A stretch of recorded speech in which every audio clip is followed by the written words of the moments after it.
Haiti is a very, very, very, very important island in the Pan-African struggle. Haiti brings pride to Africans who know history. In 1803, Haiti was the most democratic country in the world. It was the only country in the world that did not allow slavery on its borders. The only country in the world in 1803. Once you properly understand this history, because you know these capitalist pigs have such a way of making it appear as if we've never done anything as Africans. We don't know democracy.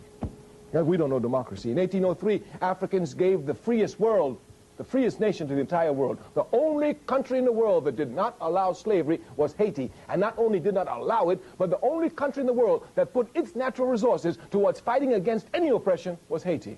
Simon Bolivar, who liberated South America, anyone who knows the history knows it was Haiti that gave him the money, outfitted him with ships to start the struggle.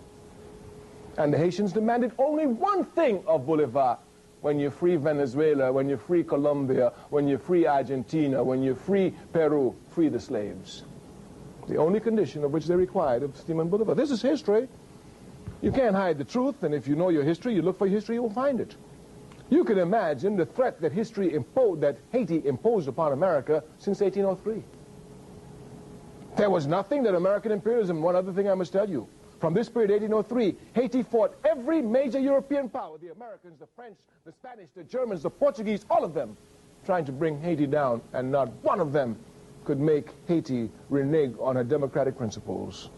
On that country, there would never be on that territory a slave. Every man, every woman was free.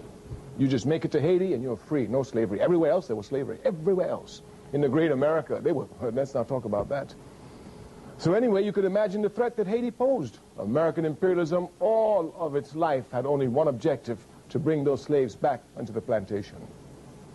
There was only one objective: bring those slaves back to the plantation. And America, France, all of them could not bring Haiti back to the plantation. Even after slavery was made illegal throughout the Western Hemisphere and was even abandoned and emancipation proclamations were read everywhere, Haiti continued to be the guiding inspiration for Africans throughout the Western Hemisphere. It was not until 1915 that American imperialism could put the heels of the Marines on Haiti, install Papa Doc, a scum of our race, one who would bow down to the wishes of imperialism and rape his people without the slightest mercy. And since then, that's where Haiti has been, and that's where it is to this day.